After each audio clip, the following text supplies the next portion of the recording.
Bom dia, galerinha, bom dia a todos os polos, bom dia a todos os conectados. Sejam bem-vindos a mais uma aula de geografia aqui com o professor Francisco Souza, nossa primeira aula de geografia referente ao mês de novembro, não é isso, galerinha? E hoje o que nós vamos estudar? Hoje nós vamos dar continuidade, né, ao nosso conteúdo da última aula, como vocês devem lembrar, devem ter recapitulado. Nós trabalhamos, né, o conteúdo referente à China e à Índia, e mais especificamente, né, dando destaque a esse país rico culturalmente, de uma diversidade étnica muito grande, que é exatamente a Índia, né? Vocês devem lembrar que na última aula nós trabalhamos os aspectos, as características relativas à Índia. E hoje nós vamos o quê? Hoje nós vamos dar continuidade, né? Nós vamos continuar a nossa viagem por este lindo e importante país, a Índia, né? E aí, tudo bem? Tudo tranquilo? Podemos dar continuidade?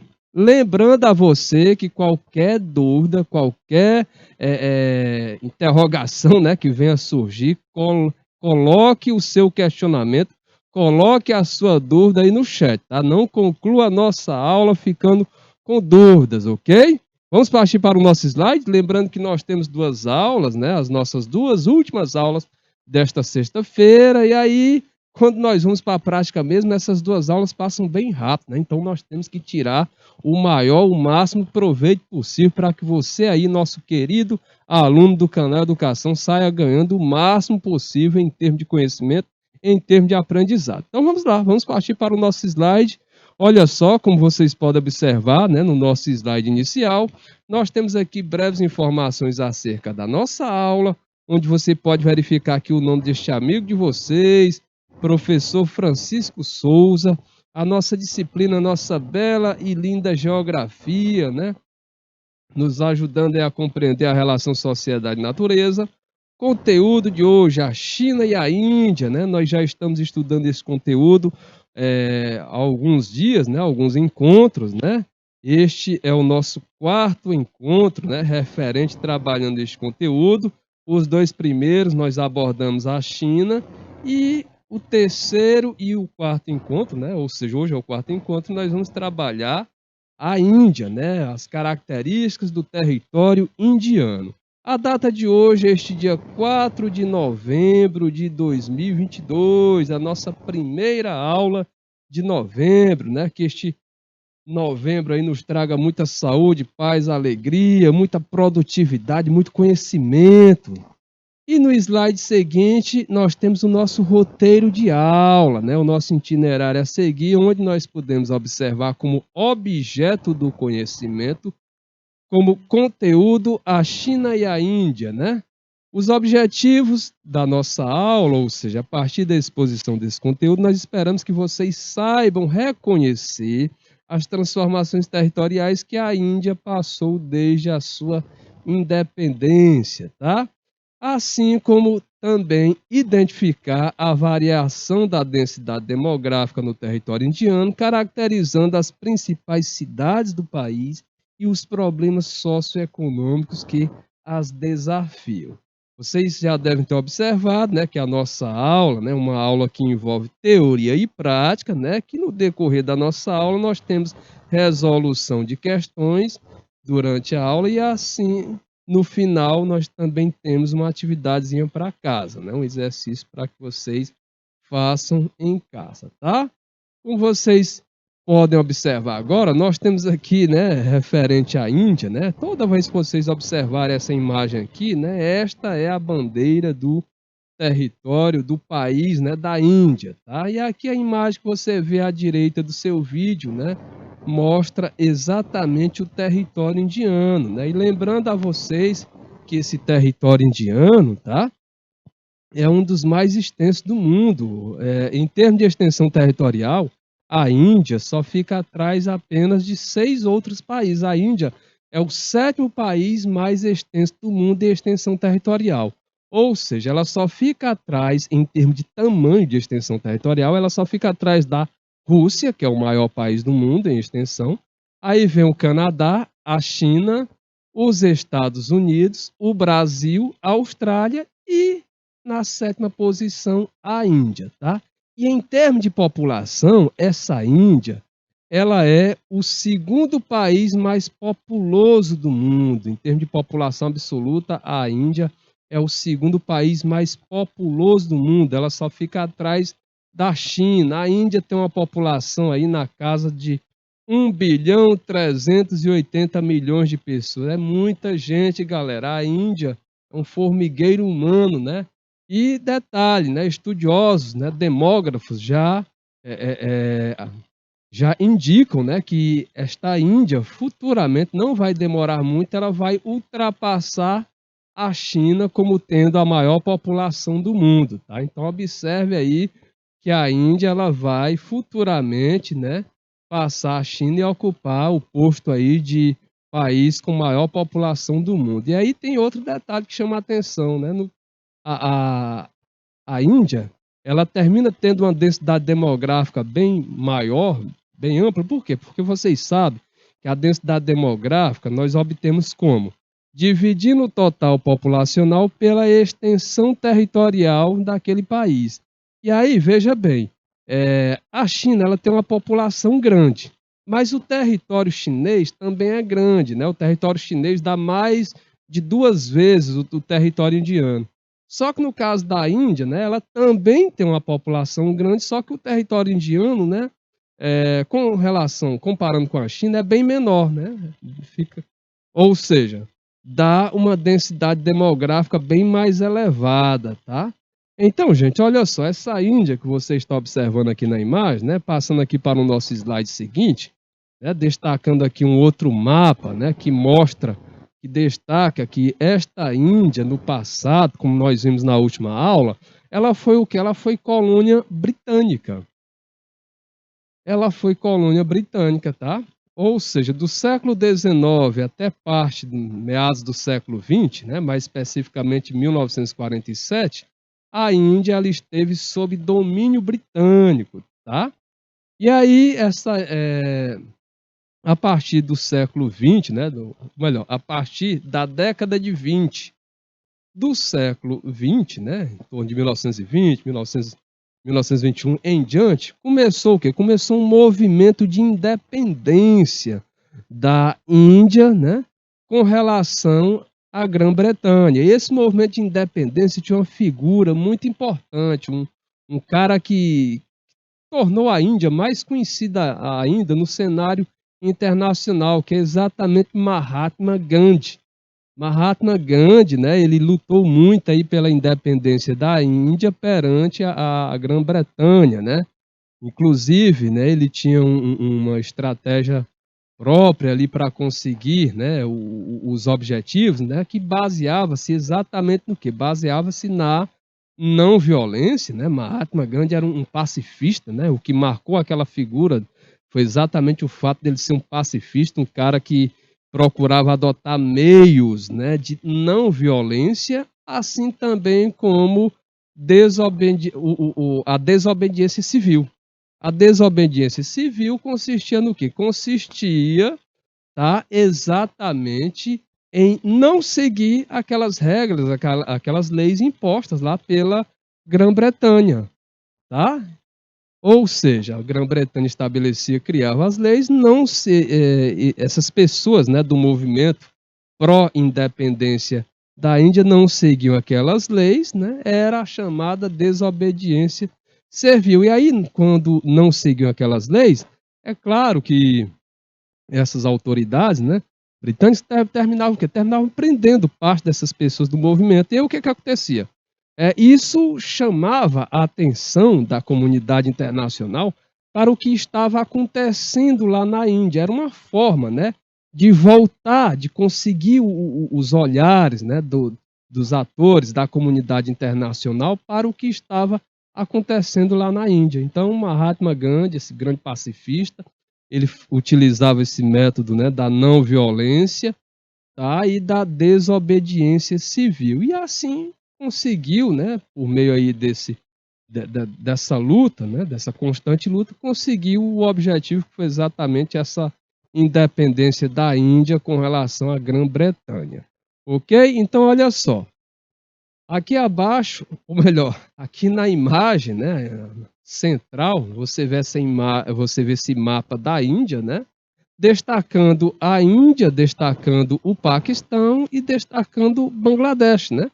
Mas por que esses três países? Né? Porque esta área aí que você vê na tela, né? É exatamente demarcada por esse tracejado que você está vendo aí abaixo, representa o quê? Representa a Índia britânica antes da divisão. Então, todo esse tracejado aí que você está vendo, né, envolvendo aí esses três que atualmente são países independentes, faziam parte dessa Índia britânica. Então, nós temos aqui o Paquistão, né, que no passado chamava Paquistão Ocidental. Nós temos aqui em verde, né, na parte direita do seu vídeo, o Paquistão Oriental, que atualmente nós chamamos de Bangladesh, não é mais Paquistão Oriental, e sim Bangladesh, desde 1971 é Bangladesh, tá? E aqui nós temos mais abaixo o Ceilão, que atualmente não é mais conhecido por Ceilão, e sim um país chamado de Sri Lanka, né? E no território indiano nós temos algumas cidades de destaque, onde você pode observar Delhi, né, a capital da Índia, a capital federal Nova Delhi. Nós temos aqui Calcutá, né, Calcutá, que ficou mundialmente conhecida, é a capital cultural da Índia, né, e ficou mundialmente conhecida exatamente pelos trabalhos desenvolvidos pela Madre Teresa de Calcutá, né, que em 2016, inclusive, foi até canonizada, né, se tornou santa, foi canonizada aí pelo Papa Francisco. Madre Teresa de Calcutá, que em 1979 conseguiu ganhar um prêmio Nobel da Paz. E aí essa madre ela desenvolveu inúmeros trabalhos sociais, trabalho religioso, trabalho junto à pobreza, né, junto às pessoas mais humildes nessa cidade aqui de Calcutá, tá? E que, diga de passagem, né, apesar de se chamar Madre Teresa de Calcutá, ela não é indiana, né? Ela nasceu na Europa, nasceu mais especificamente numa cidade chamada Escópia, que atualmente é a capital da Macedônia do Norte, né?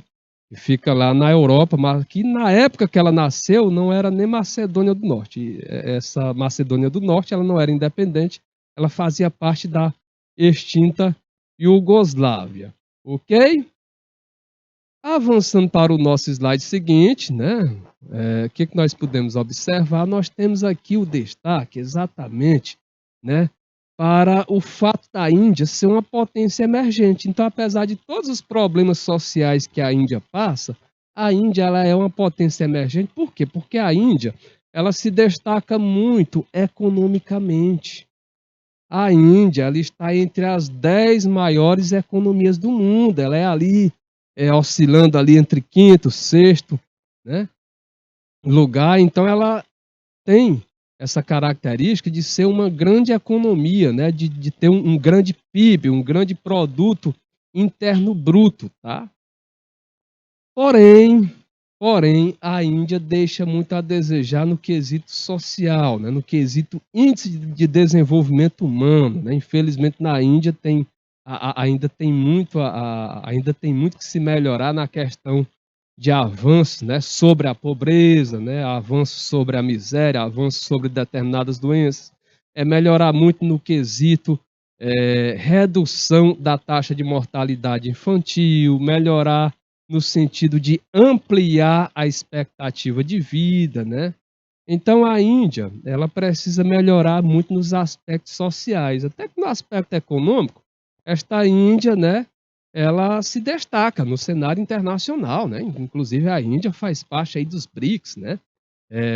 Esse grupo aí que inclui Brasil, Rússia, Índia, China e África do Sul, um grupo aí que reúne grandes economias emergentes, né? Mas volto a dizer para vocês, né?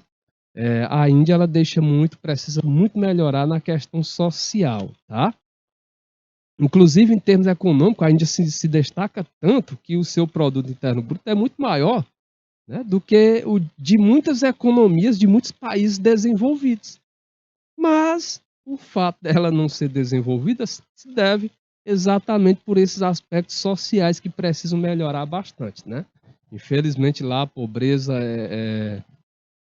tem um grande destaque, né? Infelizmente, observa-se, constata-se muitas pessoas em situação de miserabilidade, precisa melhorar na questão taxa de mortalidade infantil, que ainda é alta, analfabetismo entre pessoas de 15 anos a mais também é elevado, precisa melhorar muito nessa parte, assim também como a expectativa de vida, a esperança de vida, né, que, digamos, tem que dar uma avançada, né? Até 2000, em torno de 2018, estava na casa de 68 anos, mas precisa dar uma melhorada, né? Passar aí de 70, pelo menos chegar a 73, 74, tá? Então, olha só, potência emergente, desde a década de 1990, a Índia apresenta taxas elevadas de crescimento econômico, tá? Resultado do quê? Resultado de investimentos e do estabelecimento de acordos bilaterais em escalas regional e global. O comércio regional é intenso e os principais parceiros são quem? Quais os principais parceiros econômicos da Índia? A China, o Japão e a Coreia do Sul. A China, o Japão e a Coreia do Sul são os seus principais parceiros, tá? Ou seja, são aqueles países com os quais a Índia mantém mais relações econômicas. Traduzindo, compra e venda de mercadorias, né? Exportação e importação, tá? Nos últimos anos, o país também tem intensificado as relações comerciais com a África e a América do Sul, né? Então, além dos países que nós destacamos acima, né? China, Japão e Coreia do Sul, nos últimos anos, esta Índia vem ampliando, vem aumentando aí seu leque de parceiros, né? E intensificando relações comerciais com a África, o continente africano, e o subcontinente, no caso, América do Sul. Tá? Caracterizada como potência emergente, a Índia forma com o Brasil, muito importante para vocês, né? Acredito até que você já deve ter ouvido muito aí nos meios de comunicação, caracterizada como potência emergente, a Índia forma com o Brasil, Rússia, China e África do Sul o grupo conhecido como BRICS. É exatamente o BRICS. Né? BRICS aí é formado exatamente pelas iniciais desses países, né? B de Brasil, R de Rússia, I de Índia, C de China e o S, né? É referente à África do Sul, né? South Africa, né?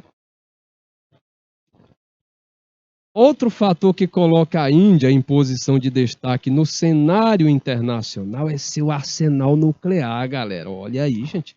A Índia metendo medo aí. Pois a Índia tem um arsenal nuclear, né? Não é apenas, né? Não é apenas a Coreia do Norte, não é apenas a Rússia, não é apenas os Estados Unidos, né? Vamos colocar aqui a canetinha, vamos ativar. Pronto, borrachinha aqui. Pronto, vamos suavizar aqui, né? A caneta, pronto. Outro fator que coloca a Índia, né, em posição de destaque no cenário internacional é exatamente o seu arsenal nuclear.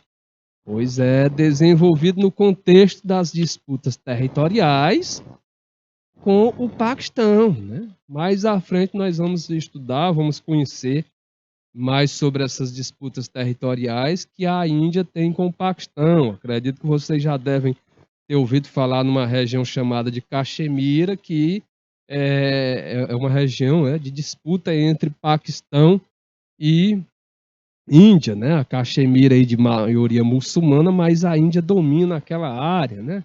E aí o Paquistão acha que aquela área deveria ser independente exatamente pelo fato de ter maioria muçulmana, né? Maioria islâmica, ou seja, assim como o Paquistão também tem maioria islâmica. Os dois países não são signatários, né, do Tratado de Não Proliferação de Armas Nucleares. Então, já que eles não são integrantes, signatários desse Tratado de Não Proliferação de Armas Nucleares, o que acontece? Eles continuam lá desenvolvendo suas armas, né? Ou seja, criando mais e mais armas nucleares, ampliando o seu arsenal nuclear. E aí o perigo para aquela região é exatamente isso, né? Exatamente o fato, né? O risco desses dois países entrarem em conflito e aí, entrando em conflito, a possibilidade de uso desse arsenal nuclear é muito grande, né? E aí vocês sabem, né? Quando se usa arma nuclear, o dano é bem amplo, tá? Não fica apenas naquele local, naquele ponto em que a arma nuclear, né, vamos dizer assim, o míssil, a ogiva explodiu. Não fica apenas naquela parte, né? Termina se espalhando por outras áreas, né? Por áreas vizinhas, tá? Então é um risco muito grande de conflito que ocorre naquela área envolvendo esses dois países, tá? No slide seguinte, você pode observar aí a economia indiana. O destaque agora é para a economia indiana. Então, a economia indiana, galerinha, ela é marcada por grandes contrastes, né? De um lado, milhões de habitantes vivem em condições de vida precárias, tá?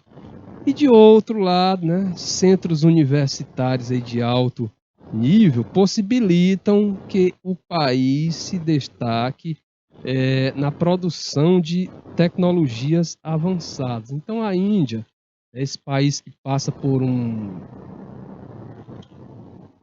tem uma pobreza, né, de destaque, né, como vocês podem observar na imagem, né, pessoas aí juntando, né, procurando aproveitar objetos, né, e até mesmo alimentos no lixo. Então, essa Índia ela passa aí por esse contraste, né? Ou seja, você vê de um lado milhões de habitantes em condições de vida precárias e de outro lado centros universitários aí de alto nível que possibilita que o país se destaque na produção de tecnologias avançadas. Então veja que a Índia, como nós já destacamos anteriormente, ela precisa melhorar muito nesse quesito, nesse aspecto social, né? Não é apenas econômico, produzir, vender, exportar, tá? Não é apenas nesse aspecto. É importante a parte econômica, mas tem que as melhoras têm que estarem aliadas ao quesito, ao aspecto social, tá? Ou seja, qualidade de vida para a população, né?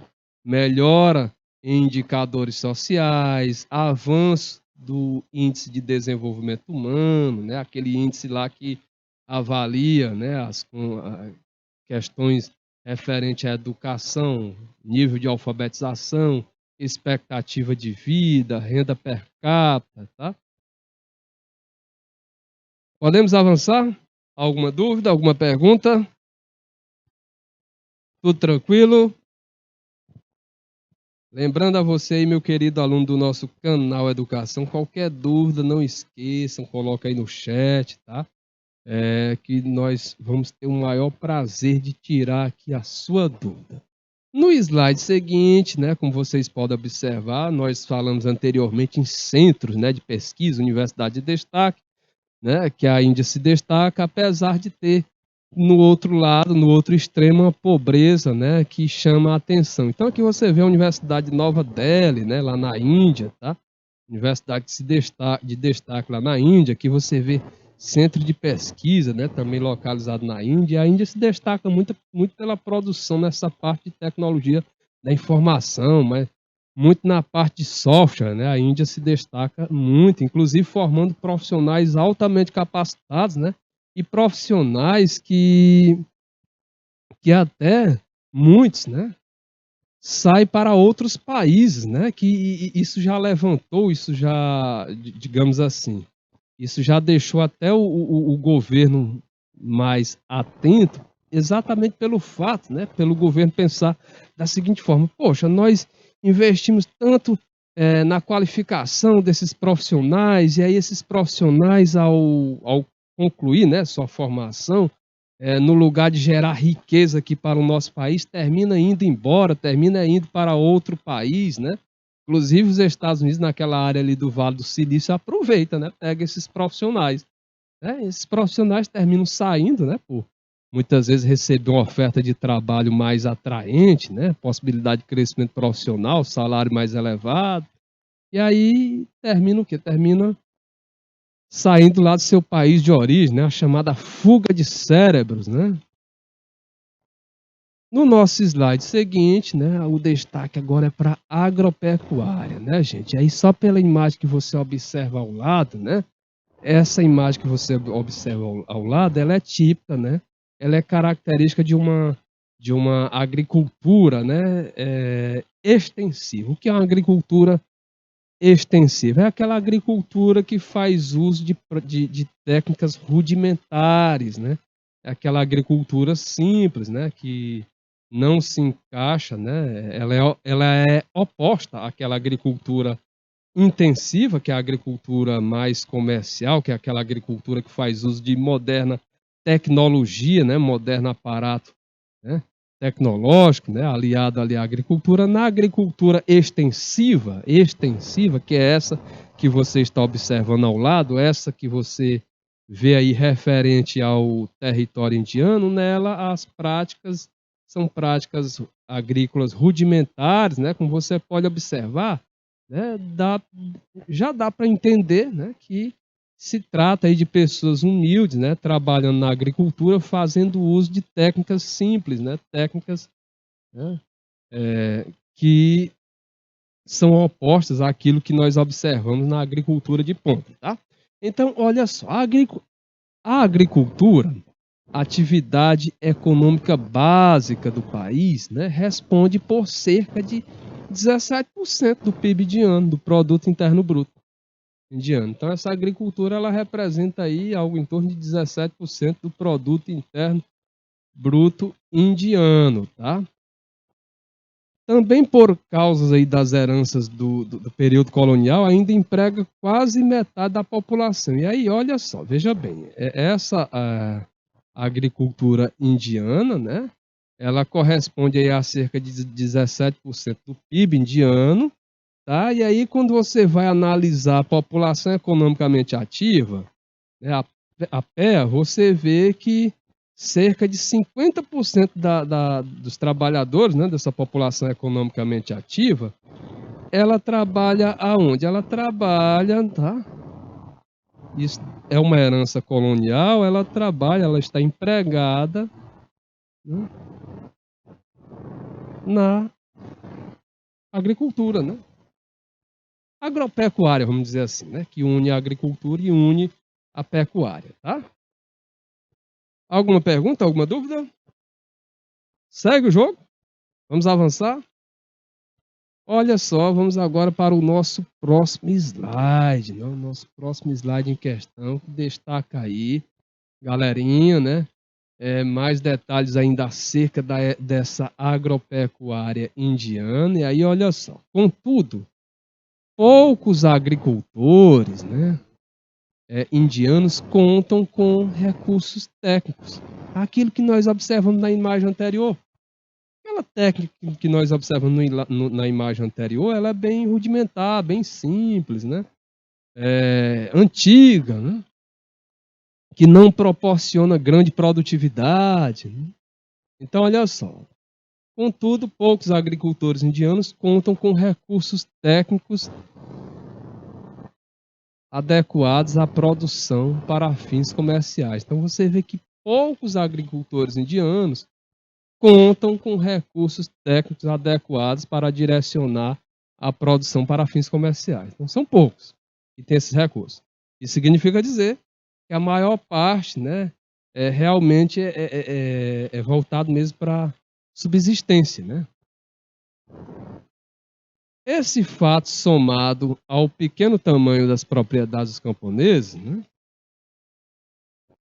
pelo menos tem essa vantagem, né? Pequeno tamanho, né? Isso significa que houve uma reforma agrária, né? Isso significa que houve uma distribuição de terras, né, para a população.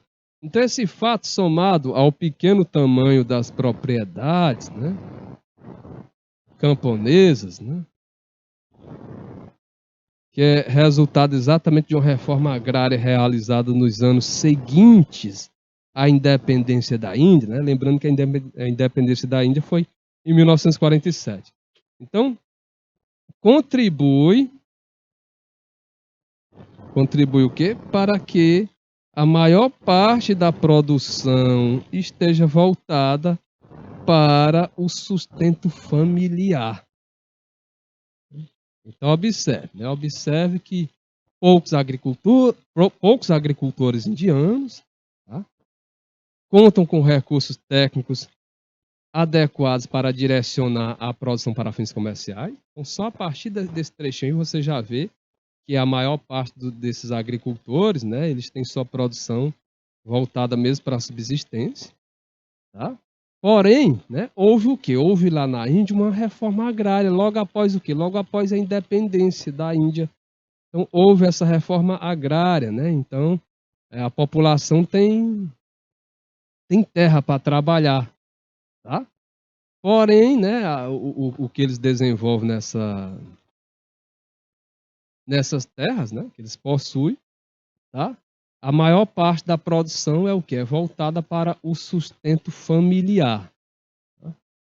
Olha o exemplo aí, né? Isso que você vê na imagem é tipo, né, de agricultura com fins destinados à subsistência, né? Assim como vocês observam aqui a imagem, olha só, a imagem seguinte, né? Você vê, né, que são pessoas trabalhando, né? Você não vê aquele maquinário que normalmente a gente vê na agricultura intensiva, né? Ou seja, plantadeiras, colheitadeiras, adubadoras, né? Aviões pulverizando, né? Você não vê nada disso na imagem, né? Na imagem você vê mesmo pessoas trabalhando de forma braçal, né? Técnicas rudimentares, né? Grande quantidade, só a imagem, só essa parte aí você vê que são muitas pessoas trabalhando aí nessa área, né? Ou seja, se fosse a agricultura comercial, a agricultura intensiva, no lugar dessas pessoas aí, você iria ver a máquina, né? Uma ou duas máquinas, né, que faz o trabalho, o serviço de muitas pessoas, tá? Então, a imagem aí destaca exatamente, né, ilustra o que nós falamos anteriormente, né, com relação, né, que boa parte do que essas pessoas produzem é voltada, né, para a sua subsistência, não tem fins comerciais. Olha só as áreas destinadas ao cultivo ocupam mais da metade da superfície total da Índia. As áreas destinadas ao cultivo ocupam mais da metade da superfície total da Índia, né? Então, aí vamos ver aqui os produtos que se destacam. Então, as produções de arroz e trigo, os principais produtos agrícolas do país, né? E que representa a base da alimentação dos indianos, né? Colocam o quê? Colocam a Índia, né, como segundo maior produtor mundial, superado apenas pela China. Então, a Índia ela é forte nessa produção de arroz e trigo, né? E aí esses alimentos são o quê? Esses produtos representam a base da alimentação dos indianos e colocam o país como segundo maior produtor mundial, superado apenas pela China. Aqui a imagem, quando nós falamos em arroz, né, a imagem mostra exatamente, né, um agricultor indiano, né, lidando aí, né, cuidando aí da sua plantação de arroz, né, já que o arroz é um produto de destaque, né, lá na Índia. Não é apenas na China, viu, gente? Não é apenas na Indonésia, não é apenas no Vietnã, o arroz é destaque também na Índia, tá? Em virtude das crenças religiosas, né, em virtude das crenças religiosas, aí mais à frente nós vamos ver, né, que a Índia, em termos de crença, em termos de religião, a religião é algo muito, vamos dizer assim, que comanda muito a vida da população indiana, né? A maior parte, cerca de 80% da população indiana é o que? É hindu, é hinduísta, né? Segue o hinduísmo, e aí tem os outros 20 é dividido aí entre muçulmanos, cristãos, tá?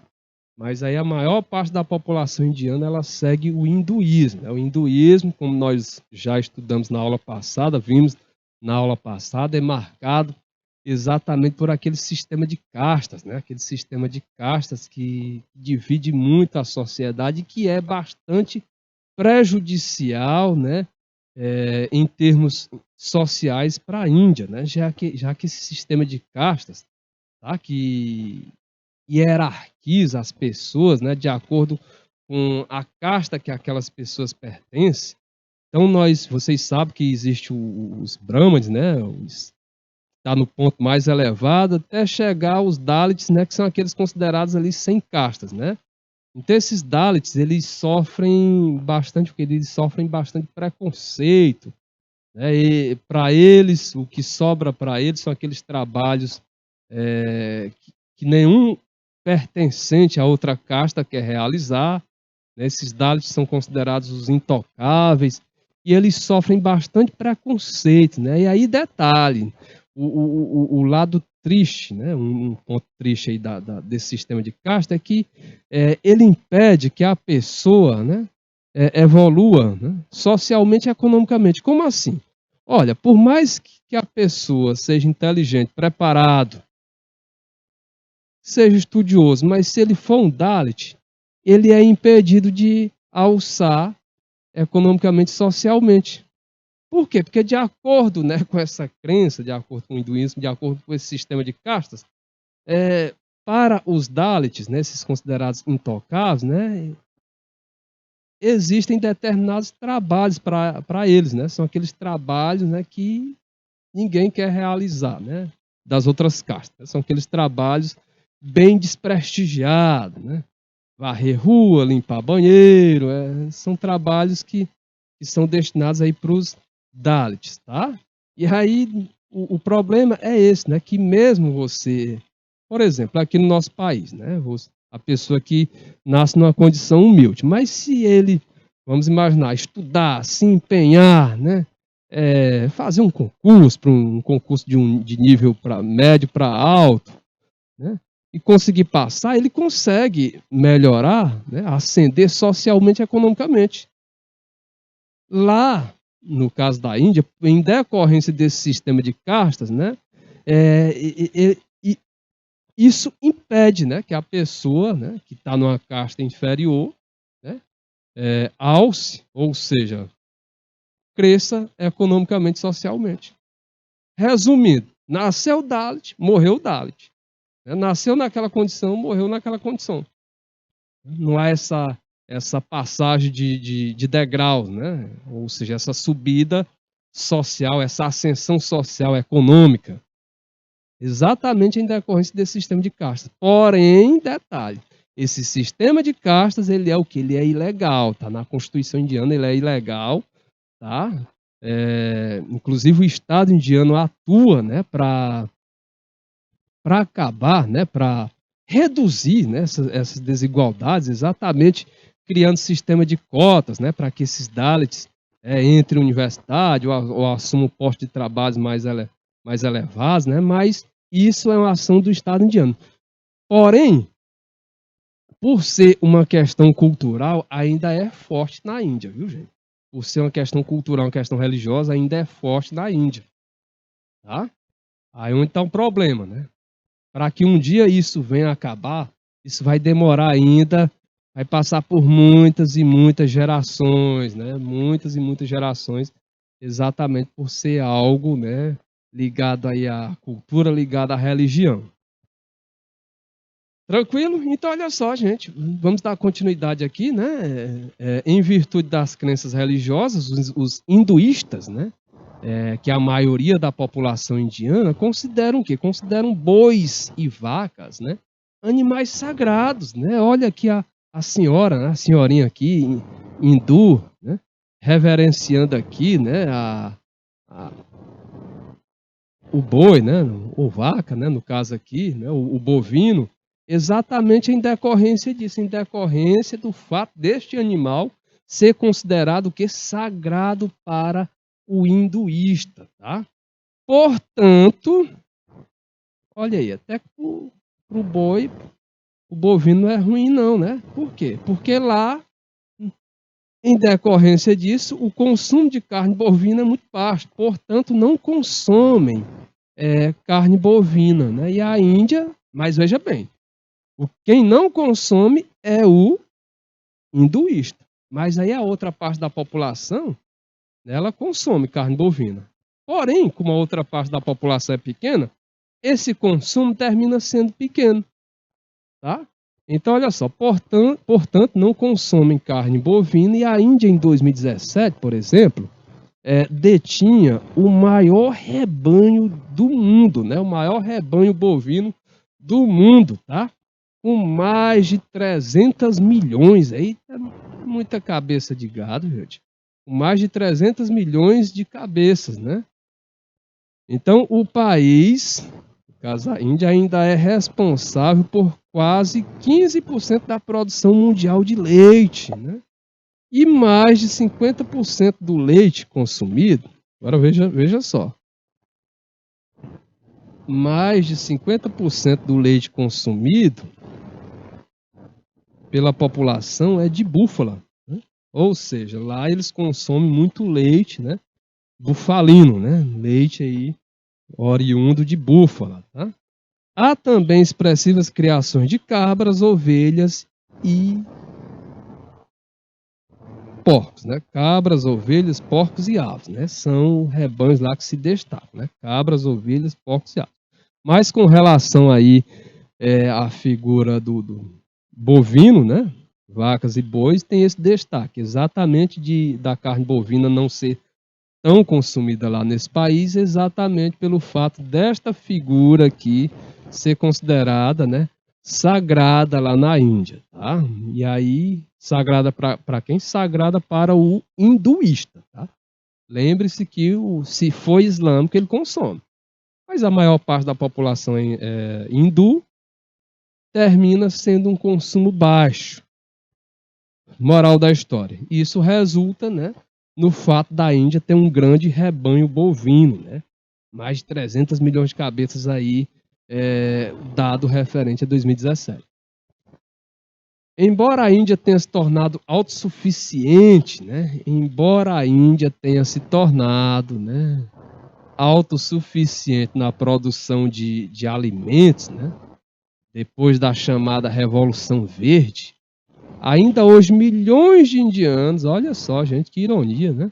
Milhões de indianos sofrem de subnutrição e escassez de alimento. Então essa Índia, ela se tornou autossuficiente na produção de alimentos. A Revolução Verde lá teve essa consequência, mas há um problema, né, na distribuição. Então o problema lá é como no mundo, né? No mundo o problema não é a falta de alimento, é que alimento tem, gente, no mundo. O problema é a distribuição, é a concentração de alimento em determinadas partes, outras não, outras. E detalhe, concentração em determinadas partes bem alta, outras não tem nada, né? Infelizmente o continente africano, né, sofre muito com isso, né? Países africanos sofrem muito com isso, né? Pessoas subnutridas, né? Pessoas em condição de inanição. E aí a Índia tem esse problema aí, né? Como nós estamos destacando, que há essa autossuficiência, né, na produção de alimentos. A Revolução Verde contribuiu para isso, porém, até hoje, milhões e milhões de indianos sofrem de subnutrição e escassez de alimentos. Tá? Entre os fatores que ajudam a explicar essa realidade,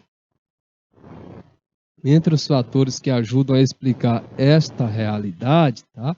Encontram-se as monoculturas destinadas à exportação, herança dos colonizadores britânicos. Professor, monocultura, sim, monocultura de soja, monocultura de algodão, tá? Então, entre os fatores que ajudam a explicar essa realidade, esse problema, encontram-se, entre os fatores, não é apenas ele, viu, gente? Encontram-se as monoculturas destinadas à exportação, herança dos colonizadores britânicos, né? Que no passado favoreceram a substituição das culturas alimentares pelas de exportação, né? E aí, detalhe, né? Isso teve graves consequências para a alimentação do povo, viu, gente? Há essa questão também na Índia, né? Além da questão de concentração, distribuição de alimentos, há também essa questão na própria organização lá, no que se vai produzir. Então, no passado, tem uma questão histórica, no passado o próprio colonizador estimulava mais a produção dessas culturas, né? Voltadas aí para exportação, tá? Em detrimento do quê? Em detrimento daquele tipo de cultura que era voltada para a alimentação do povo, né? Aquele tipo de cultura, tá? Que visava abastecer ali o local, tá?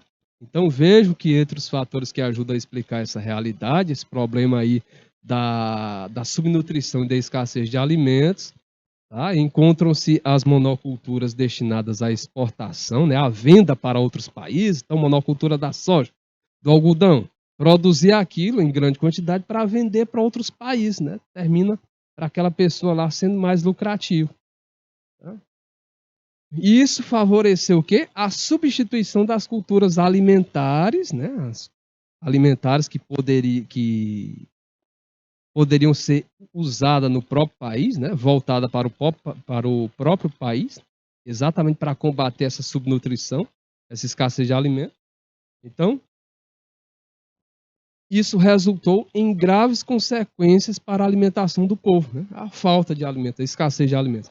Hoje, as monoculturas de chá, algodão, café, juta e cana-de-açúcar, né?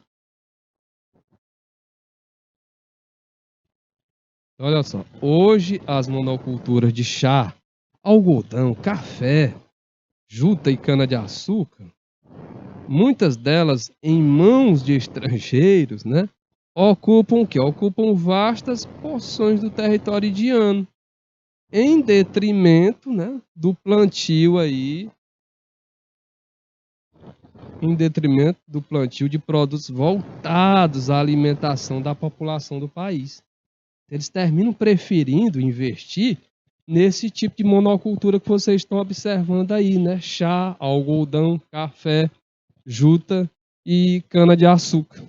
Eles terminam procurando, dando prioridade a esse tipo de monocultura, vender para o mercado externo, vender em dólar ou em euro, né, numa moeda superior, numa moeda que tem um valor maior do que a rúpia, né? Rúpia é o nome da moeda lá da Índia, né? Então, termino dando preferência, né, a esse mercado externo por terminar sendo mais lucrativo, né?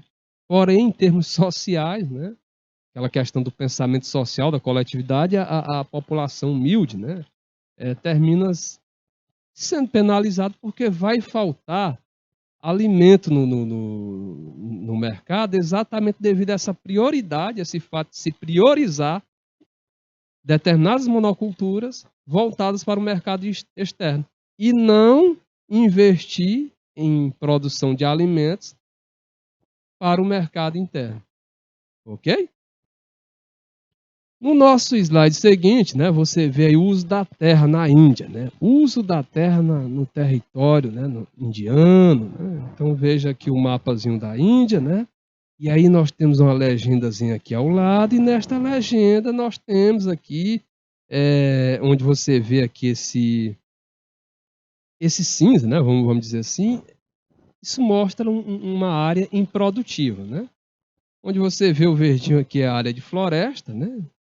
O verde mais claro é uma pecuária, desenvolve-se uma pecuária extensiva, né? O amarelinho aqui o trigo, lilás aqui o arroz, e aí você vê aqui no laranja que são outras culturas, até chegar no rosa que caracteriza a monocultura, tá? E aqui mais abaixo, né, você vê as monoculturas de destaque, né? O algodão, a juta, o chá, a cana-de-açúcar, tá? São desenvolvidas no território indiano, tá? Então, olha só, com relação ao arroz, nós destacamos anteriormente, né, que a Índia é uma grande produtora de arroz. Olha aí, gente, o arroz é representado aqui por esta área lilás. Olha a extensão, tanto aqui o o quanto que você vê aqui que significa, né? Que é uma área produtora de arroz, olha aí, é grande, né? Então lá a produção de arroz, né, tem destaque, né? E aí com relação aqui, com relação à monocultura, olha os pontos aqui de monocultura, olha só. Estão observando aqui na imagem, né? Olha aqui, voltado aqui para monocultura. Até que em termos de considerado como improdutivo, né? Não é tão grande, né? Essa área aqui representada pelo deserto de Tá, né? Essa área aqui é improdutiva, né? Exatamente pelas condições naturais, né? Essa outra porção, tá? Então é desta forma, né? Que a Índia faz uso da sua terra, né? Você vê aí partes onde há o desenvolvimento de monoculturas, né? Como nós já destacamos os tipos de monoculturas, áreas onde há o cultivo de arroz, áreas onde há o cultivo de trigo, né? Essa área amarela que você está vendo no mapa é o cultivo do trigo, e áreas onde você observa aí que é voltada para a pecuária extensiva. No nosso slide seguinte agora, nós saímos da agropecuária, nós saímos do setor primário e vamos agora para o setor secundário, né? Ou seja, vamos caracterizar os aspectos, vamos observar, conhecer as características da indústria indiana. Então, olha só. Com relação à indústria indiana, né, como também ocorreu em outras colônias europeias, né, o sistema produtivo indiano original foi desmantelado. O sistema produtivo indiano, o original, ele foi desmantelado e substituído por uma economia comandada por necessidades externas. Né? Não era nem necessidades internas, não era comandada por aquilo que a Índia precisava, era comandada por aquilo que a matriz, né? Que a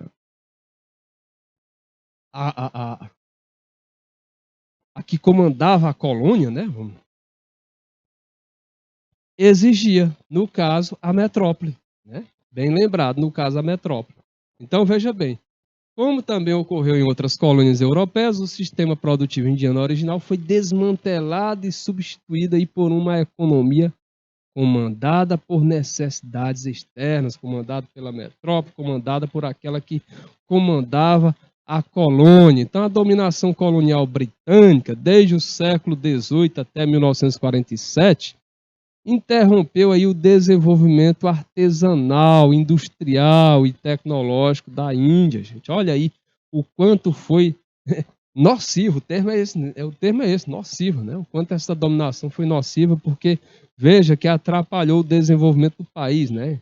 A dominação colonial britânica desde o século XVIII até 1947 interrompeu, tá, o desenvolvimento artesanal, industrial e tecnológico da Índia, que em alguns setores se encontrava adiantado. Mas aí veio lá a metrópole, né? Veio lá aquela que comandava a colônia, e aí com seu pensamento colonial, né? Terminou modificando isso, né? E assim prejudicando a Índia. É o caso do setor, ou melhor, é o caso do artesanato têxtil, tecido. É o caso do artesanato têxtil que, além de abastecer a população, exportava tecidos graças à sua qualidade. Entretanto, né, como os britânicos estavam interessados aí em vender os seus próprios tecidos, então eles adotaram uma política de preço baixo até conseguir desestruturar a produção têxtil local. Então veja aí a atitude tomada pelos britânicos. Né? Então existia essa indústria têxtil lá na Índia, desenvolvendo produtos aí de qualidade, porém os britânicos entraram, atuaram aí numa política de preço bem mais abaixo, e aí conseguiram o quê? Conseguiram desestruturar a produção têxtil local, né? Interna lá da Índia. Tranquilo? Alguma pergunta? Alguma dúvida? Podemos avançar? Lembrando que no decorrer da aula nós ainda vamos ter resolução de questões, tá? O nosso primeiro tempo já está próximo aqui a acabar, próximo de acabar, mas nós vamos ter mais uma aula. E aí nós vamos ter resolução de questões e atividadezinha para casa, tá? Nós vamos ter também a parte prática, né? O exercício faz o mestre.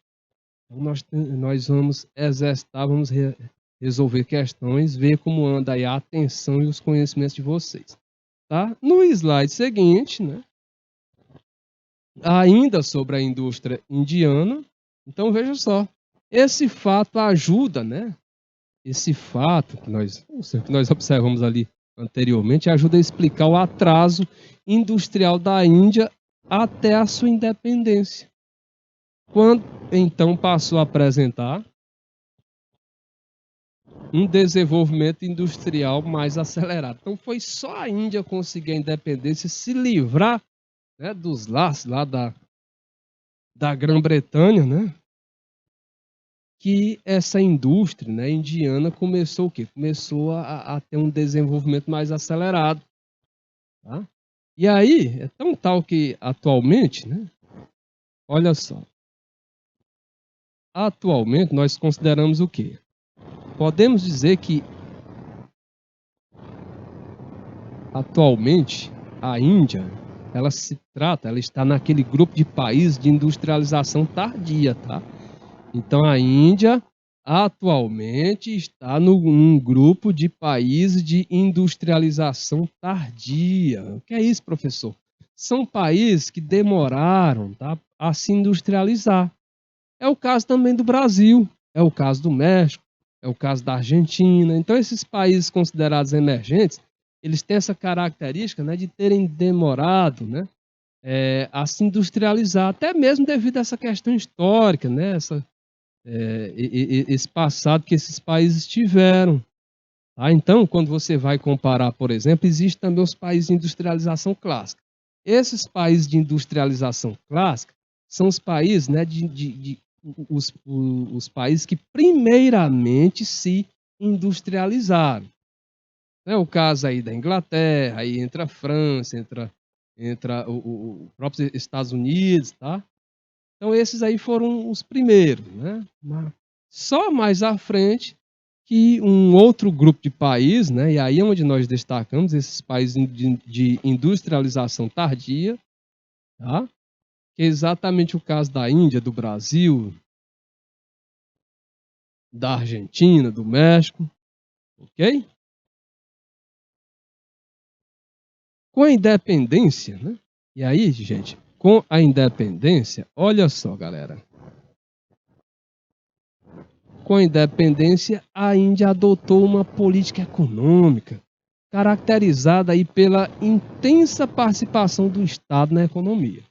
Então veja aí que logo após a Índia ter conseguido essa independência, ela adotou uma política econômica caracterizada pela intensa participação do Estado na economia, né? Ou seja, o Estado lá dando as diretrizes, né? Dando ali as orientações, né? Coisa que normalmente países de linha de pensamento neoliberal condenam, né? Ou seja, o neoliberalismo, né, eles condenam essa participação do Estado na economia. Eles querem deixa a economia, né? Deixa a economia bem livre, tá? Só mesmo em aspectos bem específicos, né, que esse Estado entra. Mas veja só, a partir de 1991, com a expansão da política econômica neoliberal no mundo, o governo, né, indiano alterou essa conduta, né? Promoveu a liberalização da economia, marcada pela abertura para o exterior, suprimindo o controle das importações, né, e permitindo investimentos estrangeiros, né, entre outras medidas, tá? Galerinha, pelo que eu estou observando aqui, o nosso tempo referente a esta primeira aula, né, este primeiro momento findou. Nós vamos ter aqui um intervalinho, questão de 2, 3 minutos, mas logo depois, né, nós estaremos aqui aguardando vocês. Tranquilo? Pois eu aguardo vocês, tá?